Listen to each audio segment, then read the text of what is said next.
Hello, hello, everybody, and welcome to our weekly speaker series for the Paranormal Research Symposium. My name is Alex Matsuo, and I am the founder of the Association of Paranormal Study, as well as the symposium chair for this year's event. So I'm really excited about tonight. We have two speakers for the symposium who are honestly like awesome and stellar. When I read their abstracts for the symposium for this year when they were applying. I was really excited for both topics. And yeah, I'm really excited for you to meet them. Now, this is your chance to get to know our speakers and ask them questions. And this is something we're going to be doing every Monday night at 8 p.m. Eastern Standard Time leading up to the symposium, which is going to be happening on Saturday, August 23rd, 2025 in Gettysburg, Pennsylvania. We do have a couple of sponsors for this year's symposium who we are very grateful for, and that includes Ghostly Images of Gettysburg Tours, Gold Dust Publishing, as well as Lauren Haunts. So we got some pretty awesome sponsors for this year. A lot of really incredible people supporting the symposium this year, and we also have a really incredible lineup of speakers. I am very excited for this year's symposium. So let's see. So tonight I have two of our speakers. We have Jon Michael and Randi Bergsma. I hope I pronounced both of those names correctly. So just to give you an idea of who these wonderful people are. So we'll start with Randi. Randi is a writer, artist, and witch whose work focuses on the intersection of women's history and the paranormal. That is a topic near and dear to my heart.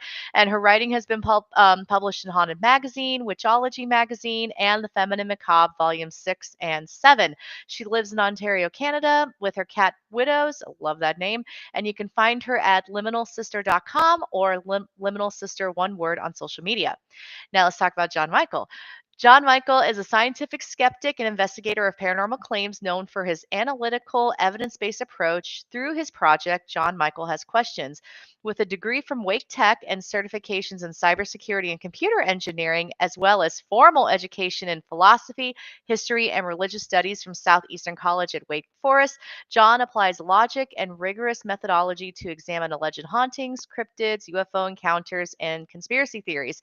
He has spoken at events such as the Trivette Clinic ParaFest, ConCarolinas, and Triangle SkeptiCamp, encouraging audiences to engage critically yet respectfully with paranormal claims.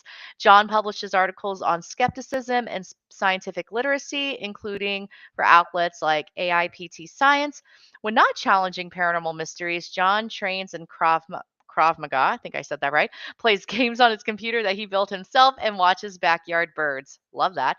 Find out more at jonmichaelhasquestions.com. All right, I am going to go ahead and bring both Randi and Jon up to the stage. Hello, you two. Hi. Hello. Hello, hello. How are you all doing tonight? Good. Very Excited to good. be here. Yeah, absolutely. Yeah, I'm excited to have you both. And also for those who are watching and don't know, I literally put the call out for tonight like a few hours ago, and Randi and Jon were like, "Yeah, we'll do it." So, huge kudos to both of them. Huge kudos to both of them for being willing to jump right on in. So before we get started as well, if anybody has questions they would like to ask in the chat, um, go ahead and type in whether you're watching this on YouTube or Facebook. You can type in the chat, let us know where you're watching from. If you have questions for Randi and or Jon, let me know in the chat. That's what we're going to be watching tonight. So this is your chance to submit questions, and also we will show your question up on the screen. So like we have Jim's camera at dawn. Oop, getting used to restream. Jim's camera at dawn. Look who's live. So there you go. So you can have your chance to have your 5 seconds of fame up on here. So yeah, I know it's nifty. This is also my first time using restream, so this could go really well or not so well. We'll find out. Um, spoiler: we haven't been live. No, we are live. We are definitely live right now. Amazing. So. Yeah, welcome to doing a live stream with me. It's a hot mess and a little chaotic, but that's okay. Um, so All right, I'm going to go ahead and ask you both the same question, but then we're going to split off into your specialties, and maybe hopefully at the end we'll find some mergement. Yes, if that's not a word, it is Yes. now. Um, so to start off with, for both of you, can you share the moment or experience that first drew you to the paranormal? I think I probably can. Okay. I remember watching The Craft, the movie, at a sleepover when I was like 8 and sort of realizing that witches existed. And that was basically like that kicked everything off for me for sure. So really from there it was just like straight into like 90s witchcraft and like paranormal spooky stuff and like it's really just been a lifelong thing ever since then. Nice. This is always a hard question for me to answer. And I don't know. Because like as a kid, so I grew up in a very religious home, right? But as a kid, my grandma, even though she was and when I say extremely religious, I mean extremely religious. But she let me go to the library and check out books on witches, and UFOs and ghosts and all sorts of stuff. And I don't know why, as a kid, I was interested in that. Like I cannot tell you. But it's something that I have pretty much been interested in like all my life. And for some reason was encouraged by a very religious grandmother who didn't believe in any of it. So, hey, I guess that's where it started, from the library. Nice. Nice. That's amazing. Yeah. All right. Just going to give a little shout out to Jim, who is watching this from Winston-Salem. North Carolina. Yes, my old stomping grounds. You're good. You're good. Hey, you should be excited about North Carolina. You know, as one can be excited. This one I'm super excited about. Jenny is saying hi from Ireland. So we are Ireland. transcontinental, everybody. That's Yep. awesome. Yep. Yep. And then we got a couple of other comments from Chris Carruthers. Hey, Chris. Actually, John, you have a personal shout out for this Yeah, one. I appreciate that. What's up, Chris? Yeah. Yeah, you met you at Yeah. ConCarolinas. Awesome. Cool. Yeah. So nice. No, those it's interesting, John, because I have a very similar upbringing, very super religious household with my mother, but my grandma was the one who was like letting me check out all the spooky books and keep them in her room. So That's awesome. you know, grandma's for the Yeah, win, man. absolutely. Grandma's for the win. Got a little comment from Steve coming in from Tennessee. Oh, okay. Steve, I'm going to go ahead and table your question for now. So, because I love it and I definitely want to save it. And we have Rochelle saying, this is awesome. It's good. Rochelle's good people. All right. Perfect. So, let's see. I got one more for both of you, and then we're going to dive into, different questions for both of your specialties and areas of expertise. How would you describe your current approach to paranormal research or storytelling in one word, and why? I think mine would be feminist. That's really the approach I take. I'm really interested in, sorry, you said one word, but interested in women's history and like a feminist approach to things, I think is really helpful in pursuing that. But anyway. Nice. Yeah. For me, skeptical. That's kind of my approach to life in general. So, but yeah, and I think a lot of people interpret that as like all about belief, and skepticism is very much not about belief. It's about evidence, right? And so, for Hmm. me, like I've been in the paranormal for a long time. I've changed my opinions and I've changed my views, and I've been all over the place with my views. And so for me, I am just trying to figure out what the heck's going on. Because I do believe that people are having experiences, right? My question is, what Hmm. are you experiencing? And so I'm here just trying to figure it all out, man. I don't have all the answers. Who Right. does really? Who does? Yep. And Glenn from Raleigh Raleigh, checking even in. better. Yep. That's definitely my old stomping Yep. grounds too. Nice, nice. All right. So now we're gonna branch off into more individual questions. And Randi, I'm gonna start with you. So can you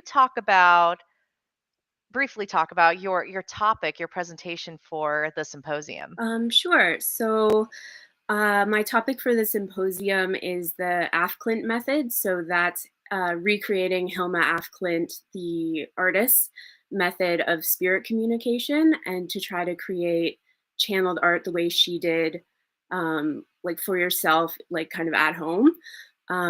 So I became aware of Hilma Afklint probably when the whole world did. It was when that big Guggenheim exhibit happened in 2018. It's their most well-attended exhibit to date. So the fact that it was a female artist to begin with was super interesting. And then the fact that she was a spiritualist who created channeled artwork was even more interesting to me. And I know, like, because I'm a writer, I often watch those YouTube videos that are like, I recreated this writer's writing routine for like a week or whatever, right?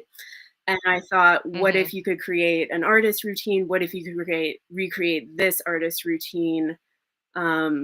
It was like just kind of a really tempting experiment, and I got really interesting results from it. So I thought I might as well share that. I think it'd be really helpful for people. It's a really cool thing to do for if you're interested in art, if you're interested in history.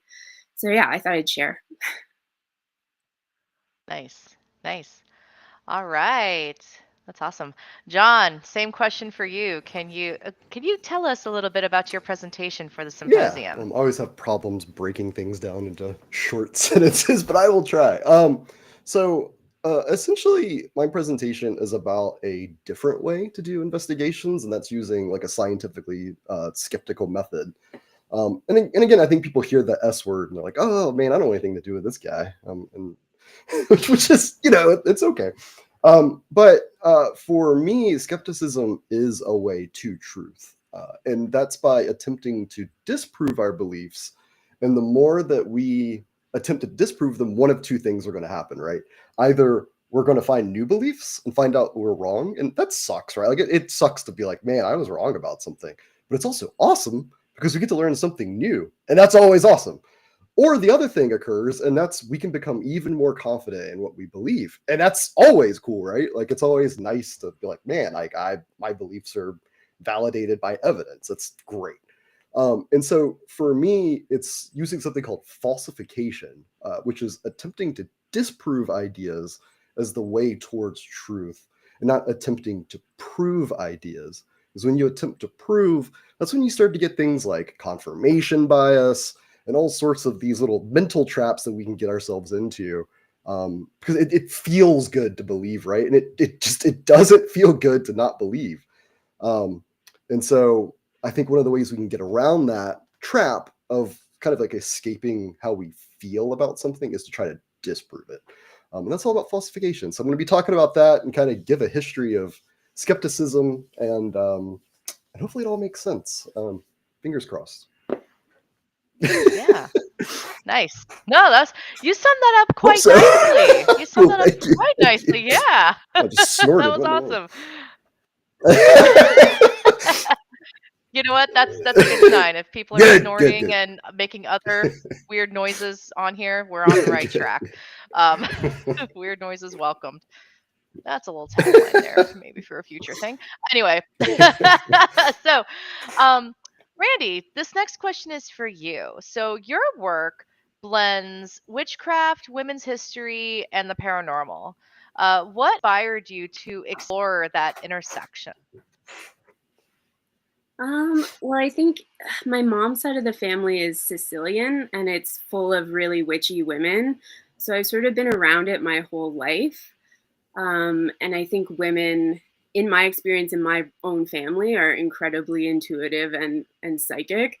So I think I've always been interested in that specifically. And then I also just have a huge fascination with history, with female historical figures, um, and with people in the witchcraft community like Doreen Valiente and Sybil Leek and people like that. So it was just like a perfect way to blend my interest, especially when it comes to writing, like to write about these like amazing women that for the most part their stories haven't really been widely heard, is just great. And to like mix it in with my own experimentation and my own interest as a witch is like fantastic. Nice. Yeah, you definitely resonate. Your work resonates with me quite a bit with women's history and the paranormal. So that's awesome. All right. So, Jon, this next question is for you, Okay. because sometimes skepticism can be seen as kind of like almost like a dirty word in the field sometimes, Yeah. or in the community. Mhm. So, how do you deal with pushback from believers when your conclusions or even like your questions contradict their experiences?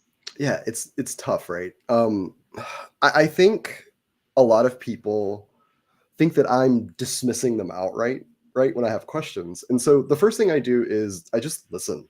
Like if you've got an experience, like I want to hear about it, right? And so for me, that's where it starts off is empathy and listening to someone to really hear them out and listen to their experience. And two, I don't start asking questions unless if I get permission to do so.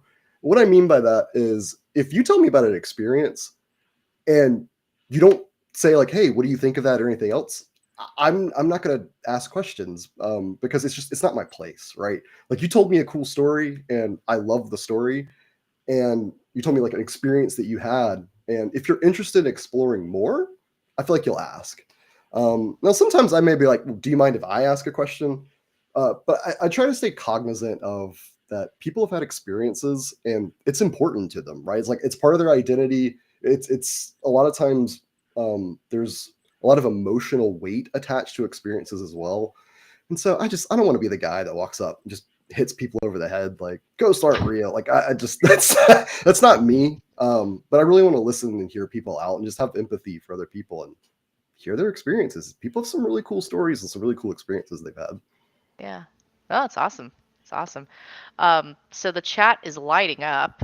So I'm going to show some comments really quick. Let's see. Jason Smith said, "We as investigators suffer with burden of proof." I mean, yeah, it's not, no, yeah, that's I appreciate that. I mean, the burden of proof is on the individuals making the claim. I always hmm appreciate that.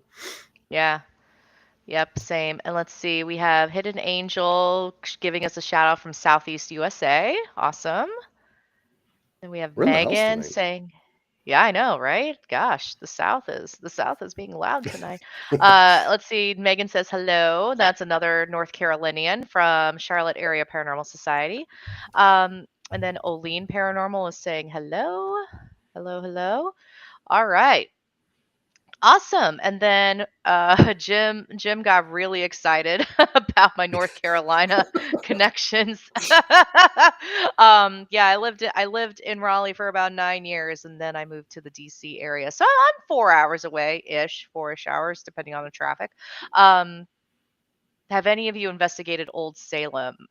I did the Brookstown Inn years Mm-mm. ago, years and years ago, before some major chain bought them out and they don't allow investigations anymore. But I did the Brookstown Inn long, long time ago, Jim. I don't know, Jon, how about you? Mm-mm. No, I'm actually from Greensboro. I was born in Summerfield, and I've only done one investigation in the Triad area, but it was not Old Salem. So I've been there, but never to do an investigation of any kind. Nice. Nice. All right. Let's see. So let's see. Next question. Next one's for Randy. So um now question about basically I want to know like because I know you're really, you're like me very much into um researching women in history and whatnot. Can you share a woman from history, not F. Clint or Civil League, since you already mentioned them, but one woman from history whose story haunts you in the best way? Oh, for sure, Anne Boleyn. Um, I'm obsessed with her. I think she's a woman who's been incredibly misrepresented for most of history. And I think lately, like you can really see a shift in the past like 20 years as more women are coming into like PhDs, master's degrees, studying history. You have books being written by women, and I think the perspective is completely different on a lot of things. And there's been a lot of new research and fact checking done, especially in French records instead of English, because she was at the French court. So there's all this new stuff that's coming out about her that's like fantastic. And I think she's just like so ahead of her time and what happened to her. I think we're used to it because of like the rhyme, right? Like divorced, beheaded, died, divorced, beheaded, survived. Like we all kind of know that. But like when you imagine what actually happened to her, it's incredibly tragic and incredibly shocking. And so, yeah, she haunts me a little bit. Yeah. Yeah. Yeah. I go to London for work, a little more often, than, one should, which is fine. I'll take it. I'll take the company paid trip to London. Um, but I go to the Tower of London quite often, and I always go to the memorial statue of the pillow and everything that they have. She's kind of the center of it, but they do acknowledge everyone else that was executed at the Tower of London. But something about that whole like area, and it just it sticks with you. So agree about Anne Boleyn. Um, nice. Let's see. So this next question is for Jon. I'm just looking at my notes here. So you've studied philosophy, religious studies, and history. Mm-hmm.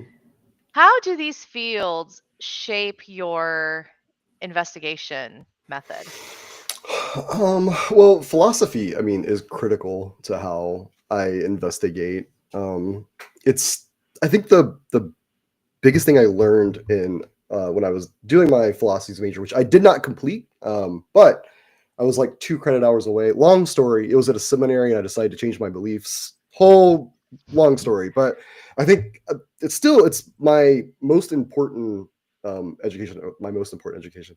The most important education I've ever had. Because it taught me how to think critically and how to think through things. And also, it taught me how to suspend my own beliefs. No one is perfect at that, but philosophy has kind of taught me, I guess, like the skill of being able to do that as much as possible. And whenever I go into investigations, especially with people who have a different belief set than myself, I have to suspend my beliefs and just kind of enter in as neutral as I can into an investigation. And that way I don't introduce bias into an investigation. It's super important with philosophy. History, it's very important. We talk about like the diversity of history.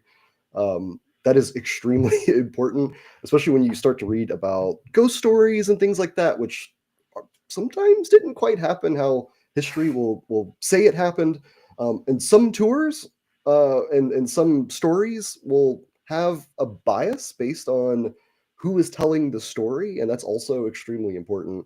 And that was a great call out talking about women in history. And I think it's so interesting that the more women we have getting into PhDs, how our history is changing. It's almost like diversity is important, crazy, right?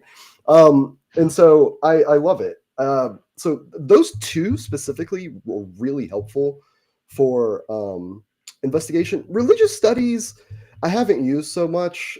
It becomes helpful when people make certain religious claims, but outside of that, it's kind of on the back burner a bit in terms of, for me personally, when it comes to investigations.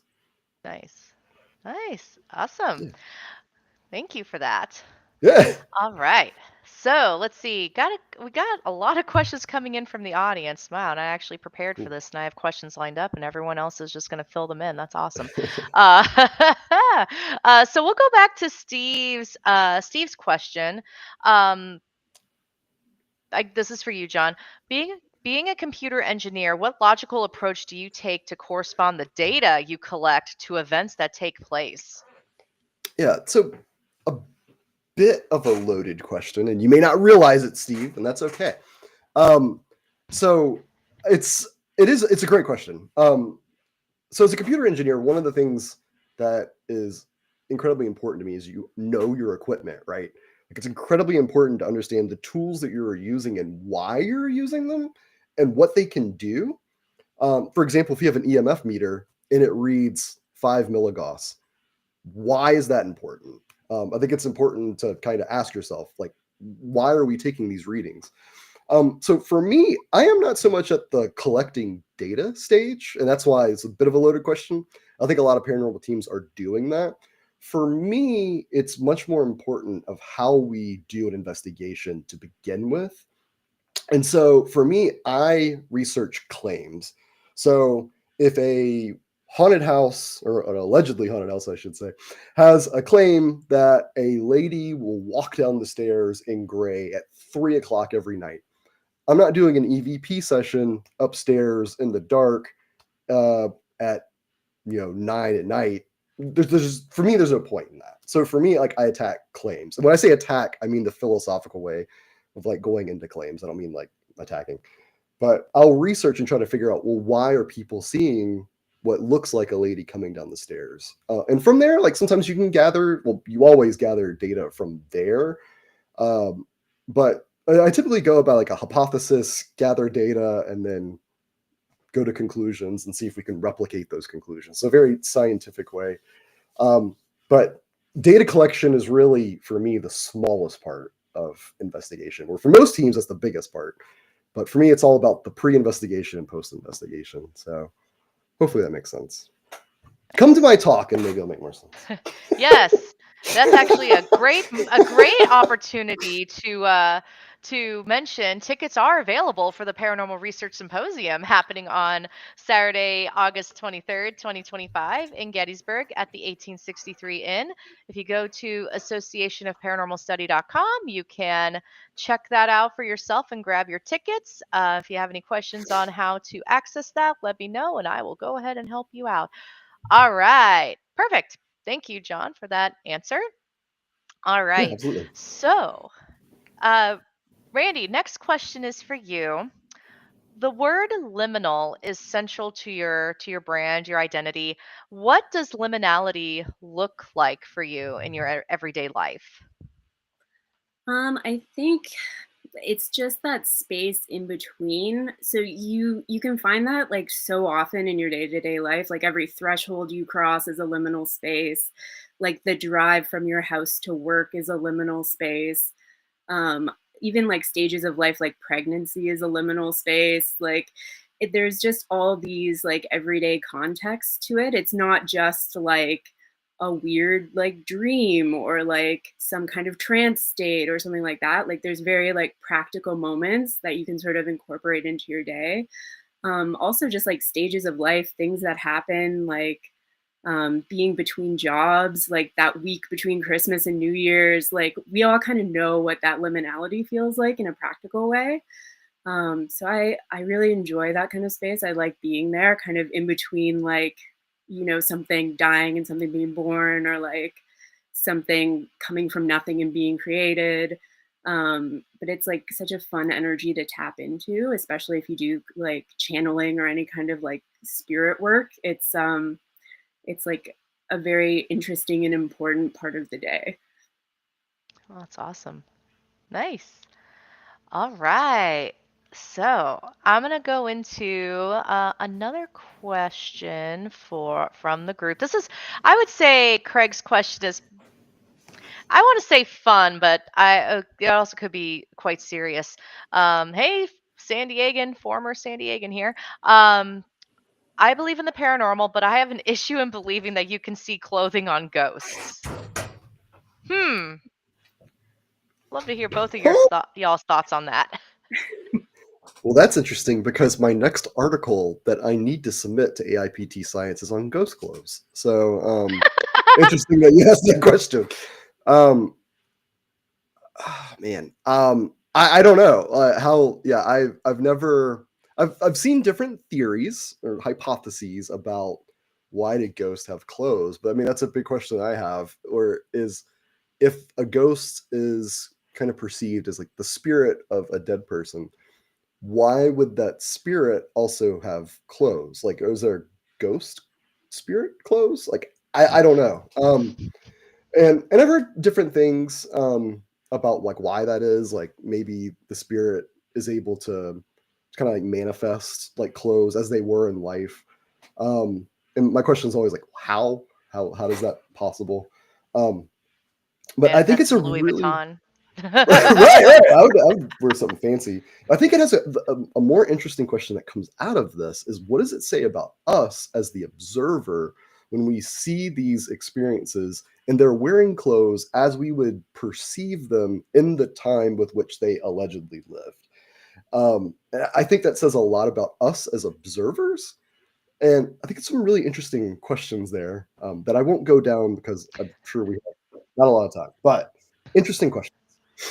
What's really interesting about that, exactly what you said, it's that the Victorians, for example, always used to see Tudor era ghosts, so like Henry VIII and Boleyn, and then we often see Victorian ghosts. And then of course there's that meme of like, how come you don't see a ghost that's like, it's Britney? Like, and I wonder if like a few like decades from now they'll be seeing like Y2K ghosts. Like, I don't know, but it does seem to be a thing in the culture. It's really interesting.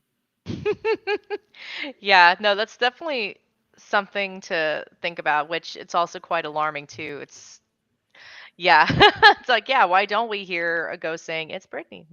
I don't know what Facebook and YouTube's things are with cussing, so good call on being on the safer side. Let's see. Jenny's question actually kind of touches on what I was gonna ask. Uh, for actually to both of you. So, is there a time on investigation that made you think, "Oh my God, this is mind blowing," and even though skepticism is healthy, but that one time that just got you? Whoever wants to go first. Yeah, so for me, in terms of like ghosts are real, no, there hasn't been a time for me. I will say there are two situations where I can think of. One was the Mordecai house when we investigated there, not because I said, wow, like I don't know how to explain that, but when we did find the explanation for it, it was like, wow, that's crazy. We thought we heard like what sounded like a choir in the chapel. Come to find out, we tried to replicate it, we just kept failing. And then as soon as one guy, Nick Windling, who was investigator at the time, parked kind of like at a stoplight really far away. It was really far away from the chapel for some reason. Oh, and he was driving around with Gregorian chants in his car, trying to replicate the chanting. Parked really far away. The sound traveled perfectly into the chapel. Don't know why. Couldn't hear it right next to the chapel, but when it was like half a mile away, you could hear it. Bizarre. That's Two, cool. yeah. It was just like, what in the Actually, world? really cool. Yeah, because I was about to give up. I was like, well, I guess that's not it. But yeah, it turns out it was. The second, which is interesting, and I will not say it was a ghost, but I don't have a readily explanation for it because I think it's okay to not know what happened, right? Normalize not knowing, I say.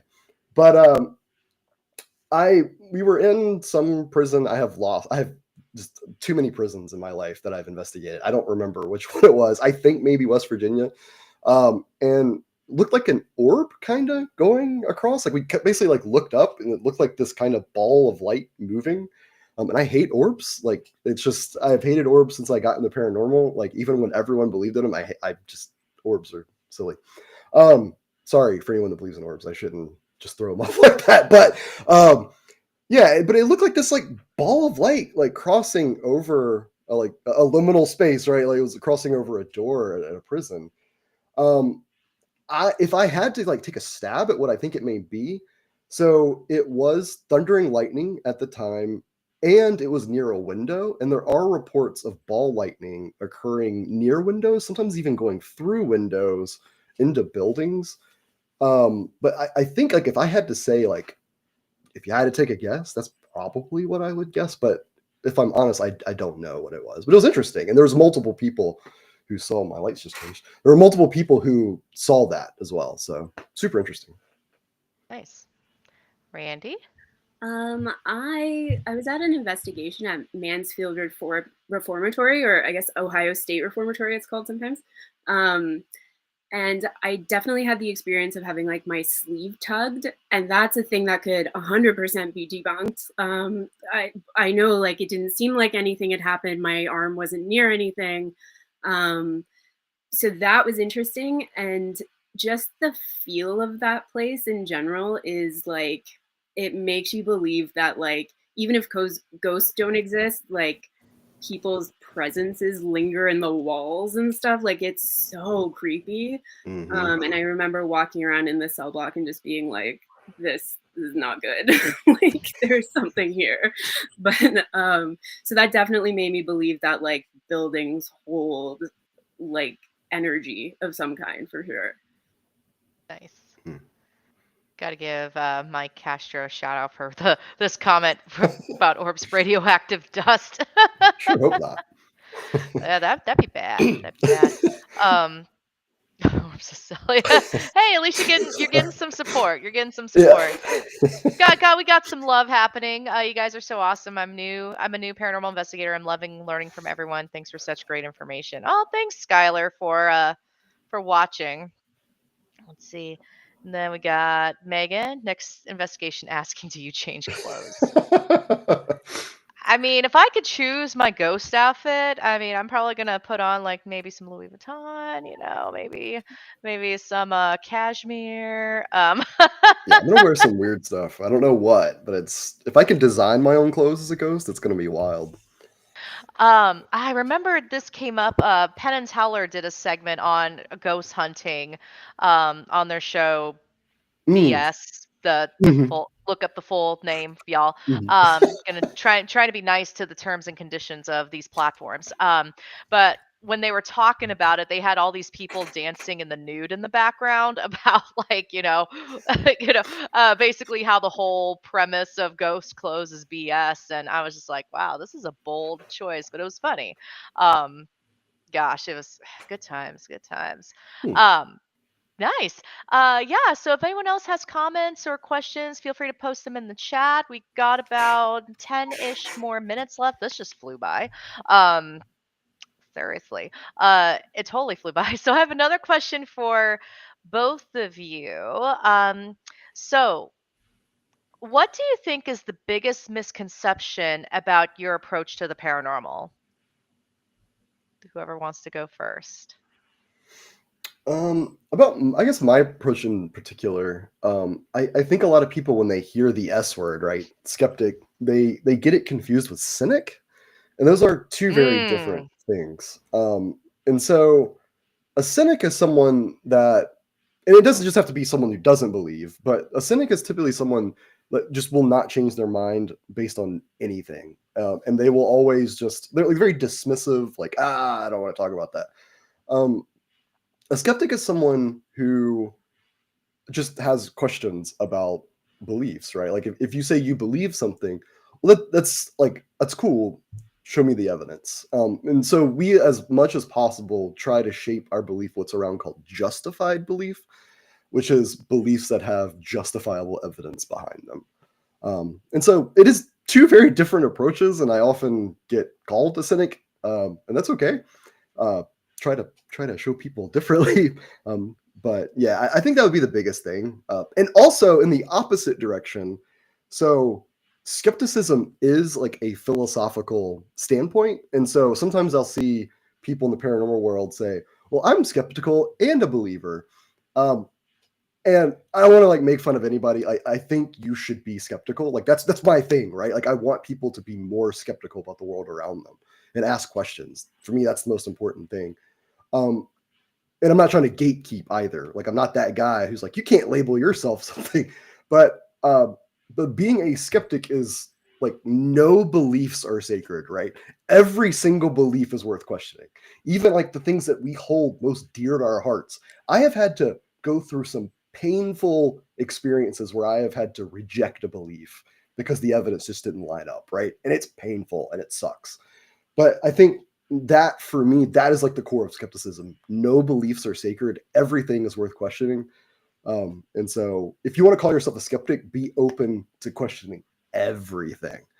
Because that's what the core of skepticism is. Hey, Randy. I think it's kind of a similar thing in that I'm like would be labeled a believer, but that doesn't mean that I know how any of it works or what any of it means. And so I think the idea that if you believe in this stuff or you practice this stuff, that you're kind of blind to other possibilities. And that's just not the case. I like to remain open-minded to different points of view, different people's experiences. I also think that many of the experiences I have, like especially with channeling or Psychic abilities of any kind are often a skill that can be developed, not something you're just born with. But yeah, for sure, I might believe in ghosts, but I don't know what a ghost is.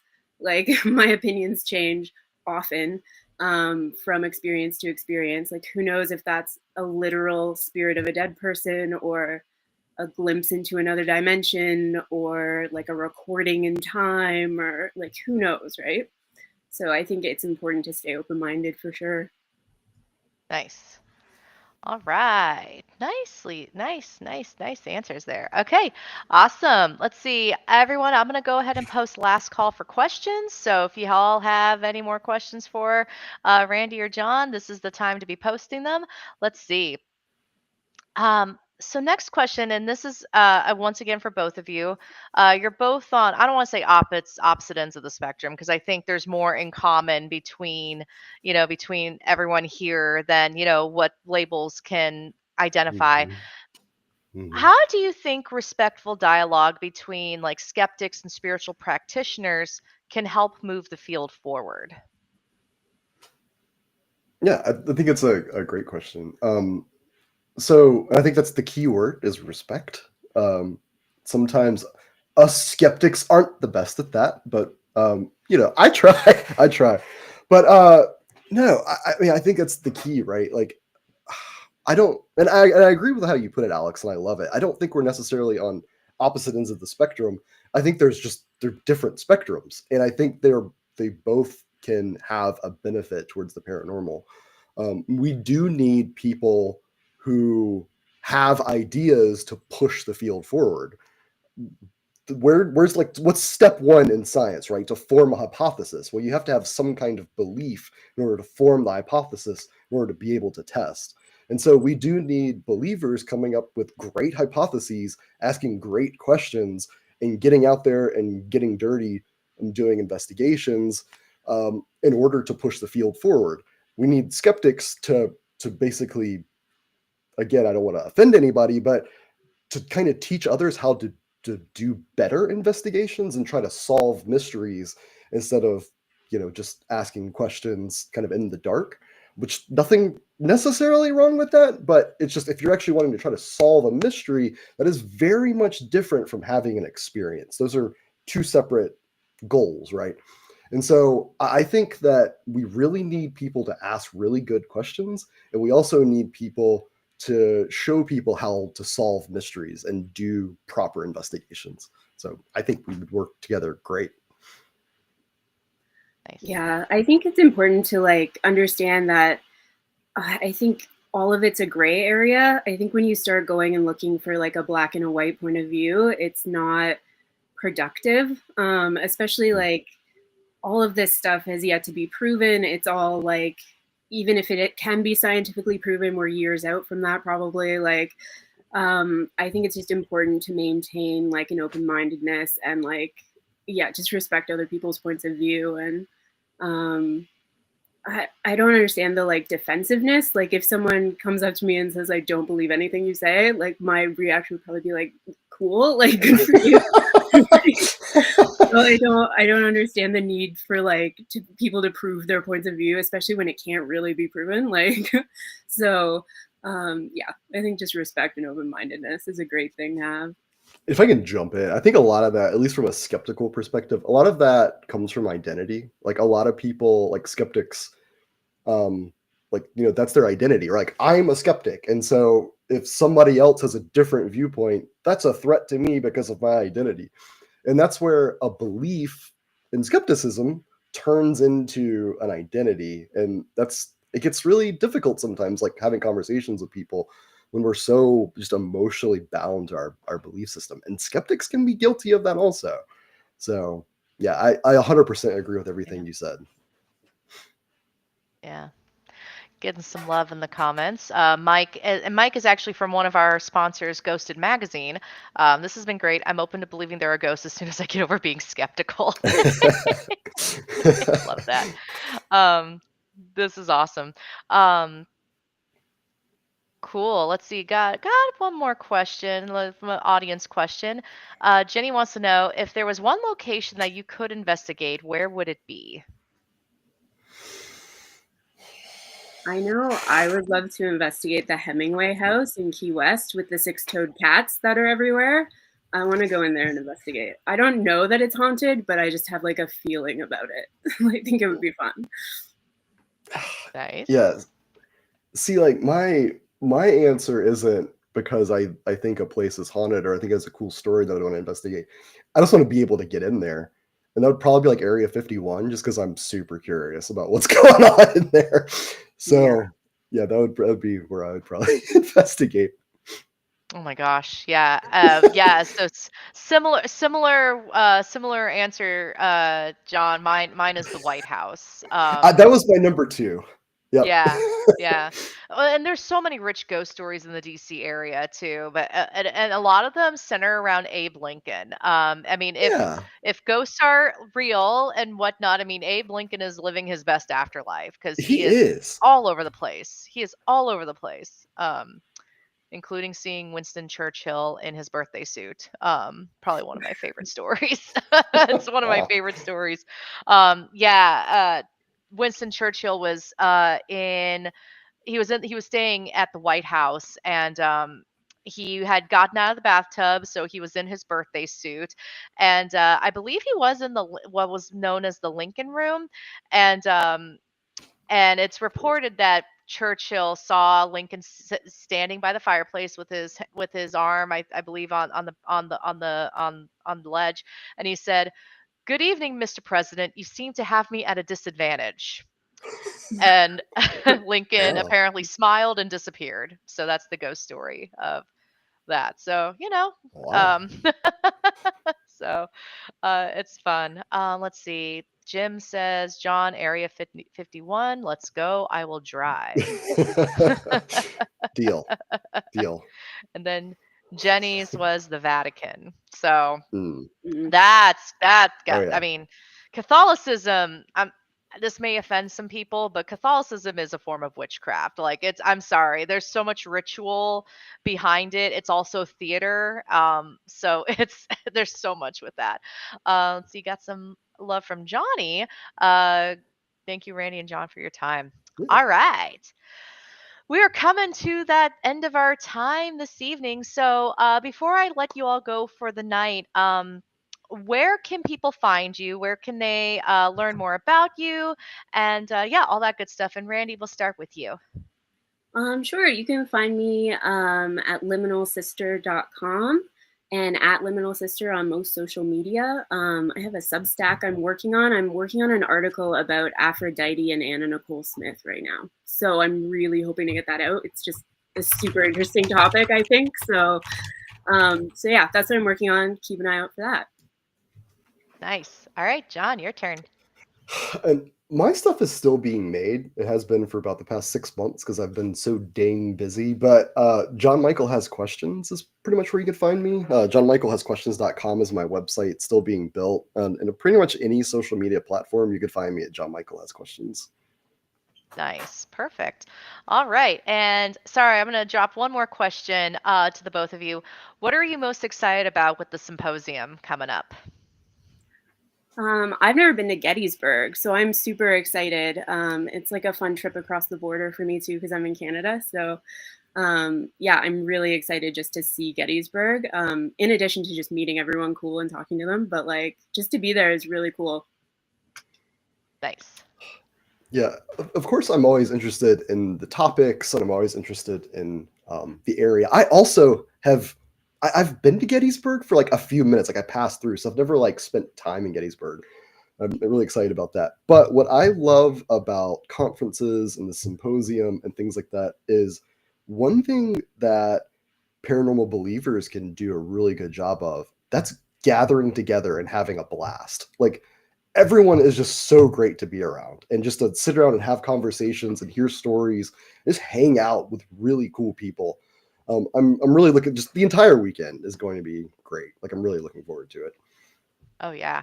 It's going to be fun. It's going to be fun. Gettysburg's a great location for the historical aspect, the paranormal lore around it. Yeah, it's great. So, and I'm really looking forward to watching both of your presentations this year. Like I said, spoiler alert, everyone, their abstracts were incredible. So it was really, really good stuff. So yeah, well, thank you both so much for joining me this evening. This was such a fun conversation. It was a joy to get a chance to talk to you both and get to know you a bit before the symposium. And yeah, can't wait until August.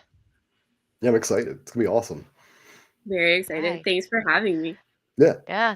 Thank you. Thank you. All right, everyone. So I'm going to go ahead and let Randy and Jon relax and go off camera. And so it's just going to be me for the next couple seconds.